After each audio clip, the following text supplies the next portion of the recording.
Camping Horror Stories. 3 terrifying tales based on true stories. Story 1. Whispers in the Woods. Have you ever felt a shiver run down your spine, causing every hair to stand on end? This story continues to haunt me, dating back to my childhood scout camp experience in the misty woods of Washington State. As an incredibly shy kid, meeting new scouts felt overwhelming.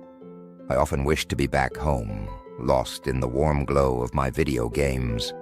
I didn't have many friends in my own scout troop, never mind this state gathering we joined. The camp was alive with laughter and chatter, but I felt lost, sure I wouldn't find any new friends among the new troops. Then came Ethan, a vibrant and outgoing kid from one of the inner-city troops, with curly blonde hair and a Seattle Seahawks cap on his head. He radiated confidence and coolness, the kid who would easily inspire others to seek adventurous thrills. Looking back, I wonder if he became a rebel in high school, but at that time, he was my shining oasis of friendship. On our first tour of Cascade Pines Campground, Ethan and I heard hushed tales of an area deep in the woods, rumored to be inhabited by feral people. The stories were chilling, a forgotten enclave where strange things happened. Out of curiosity, we asked a scoutmaster about it, but he merely shrugged, stating it was off-limits and far from the camp. As the days unfolded, the mystery gnawed at us, and on the final night, temptation whispered sweetly. Ethan devised a plan to explore the area under the shroud of night. Even though trepidation twirled in my gut, his enthusiasm was impossible to resist. As the sun dipped below the horizon, we began our journey, knowing it would be quite a hike. We packed essentials, flashlights, a compass, and snacks, preparing for the trek ahead. The trail was rugged and barely discernible, cloaked by dense foliage that clawed at our clothes and branches that snagged our hair. We trudged uphill, the ground uneven beneath our feet, each step a reminder of how isolated this place was. The hike seemed endless, our legs growing weary as the forest thickened around us. The moonlight barely penetrated the canopy, casting eerie shadows that danced on the forest floor. We navigated by whispering directions, the compass needle our guiding star. Every rustle in the underbrush sent our hearts racing, each sound amplified in the stillness of the night. After what felt like hours, we finally reached the rumored area. The woods stretched endlessly, a haunting silhouette against the celestial backdrop. The deeper we ventured, the more oppressive the atmosphere became. Strange voices seemed to whisper in the wind, an eerie chorus that sent chills down our spines. My heart leaped and I hissed at Ethan to stop playing tricks. His trembling voice broke through the shadows. "That's not me." "I thought it was you." Panic accelerated through us as we understood we weren't alone in that part of the woods. As we turned to flee, cold, unseen hands seemed to grasp at our legs from the bushes, trying to hold us back. We struggled against the invisible force, our adrenaline surging as we pulled free and sprinted back, our frantic breaths consumed by the gloom. As I stumbled through the underbrush, I felt like unseen eyes were watching our every move. We finally burst into the safety of our tent, zipping the entrance behind us, hearts pounding wildly. We debated alerting the head scoutmaster, fearing the trouble it might incite. The next day, departing camp, the memory of that night became indelibly marked in our minds. I often ponder those woods and the menacing presence lurking within. Was it merely the power of suggestion, or something real? The woods carefully guard their secrets, and some ought to remain untouched.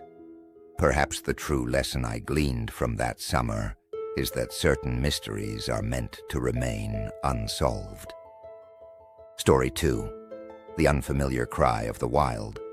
Have you ever sensed an unseen presence watching you from the shadows? This tale still sends chills through me even now. It occurred 2 decades ago when I was a young kid yearning for adventure. My family and relatives had an annual tradition of camping in the remote mountains of West Virginia, surrounded by stunning forests and tranquil lakes. We settled in at a less-traveled location called Camp Whispering Pines, situated at a dense forest's edge. My cousin Alex, who remains a close friend, would share the tent with me for the week. Alex was well experienced with the outdoors, having spent countless weekends hiking, navigating trails, and learning to identify various animal tracks and signs of wildlife. His confidence in the woods was reassuring. Our families began the long drive to the camp, bursting with excitement and anticipation. We unpacked and sorted our separate tents just as the sun sank below the horizon, painting the sky in shades of purple and orange. Our moms urged us to rest for the following day's adventures. As midnight crept closer, Alex and I found ourselves wide awake and bored. With a mischievous grin, Alex proposed we explore the woods. Although hesitant, I ultimately agreed, trusting Alex's expertise. We silently crept past our sleeping parents and relatives, stepping into the cool night air. We wandered further than we intended, our flashlights illuminating merely a small stretch of the path. The forest closed in around us, and soon the familiarity of the campsite faded into the distance. Alex led the way, confidently pointing out animal trails and explaining how to read the forest's subtle signs. Suddenly he froze, his expression plastered with confusion. "Do you hear that?" he whispered. At first I didn't hear anything, but then a strange, bone-chilling scream pierced the night air, echoing through the trees. It was unlike anything I had ever heard, a mix of a howl and a roar, but distinctly unfamiliar. I looked at Alex, expecting him to identify it, but his brow furrowed in puzzlement. "I've never heard a sound like that before," he admitted, his voice tinged with unease. Our hearts raced as the scream echoed again, closer this time.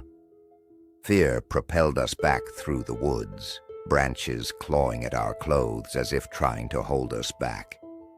When we finally burst into the safety of our tent, we were too rattled to sleep, the night's mystery weighing heavily on our minds. The next day, curiosity got the better of us, and we decided to explore the area where we heard the scream. As we retraced our steps, we discovered something astonishing. Huge animal tracks imprinted in the soft earth. The tracks were unlike any we had seen before, too large to belong to any known animal in the area. They hinted at a creature both massive and elusive. Nearby, we stumbled upon the remains of a torn-up animal, its body bloodied and strewn across the forest floor, a grim testament to the night's events. Even now, I can't shake the feeling of that night or the ominous signs we found. Was it an undiscovered animal, a creature of legend, or something else entirely? The truth remains elusive. One thing is sure: those woods conceal secrets best left undiscovered, and some mysteries are meant to remain unsolved. Story 3. The Vanishing in the Night. Have you ever experienced a fear so profound it makes you question reality? This chilling summer camping story continues to rattle me. It took place at a remote camp deep within Vermont's dense forests, where the trees seemed to share whispers and shadows danced ominously in the moonlight. As a teenager, I wasn't excited about spending my summer at Timberlake Campgrounds with my family and relatives, far from home's comforts.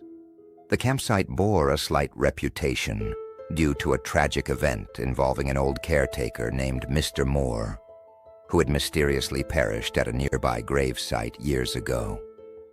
The details were vague, shrouded in campfire stories and hushed murmurs among the staff.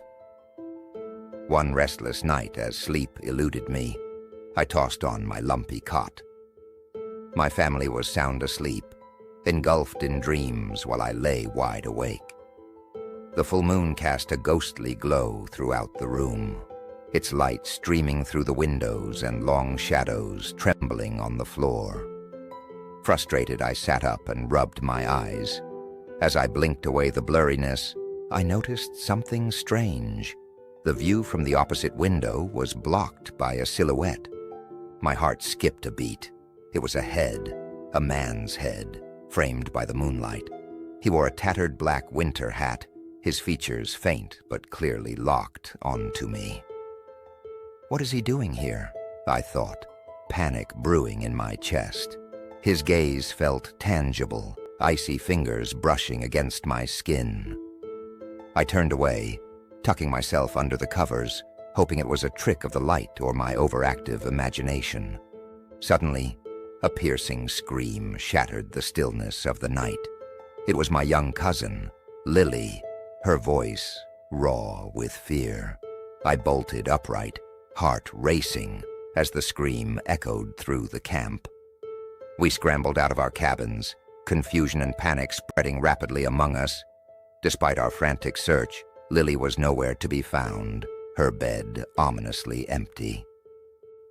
As dawn broke, search parties combed the forest, each step heavy with dread. But as the hours passed, hope began to wane. The woods swallowed our calls and cries, providing no clues, no trace of her presence. Lily had vanished, leaving behind only echoes of her terrified scream. The next morning, I recounted the ghostly figure I'd seen to the camp's owner, my voice quivering with lingering fear. The owner exchanged knowing glances with some staff, their expressions uneasy. "That's strange," one murmured, her voice a whisper. "It sounds just like Mr. Moore." Her words hung heavily in the air, laden with implications. Even now, the memory lingers, a haunting reminder of that summer. Timberlake Campgrounds became a place of unanswered questions and lingering shadows. Some mysteries are indeed best left undisturbed, and the woods keep their secrets well.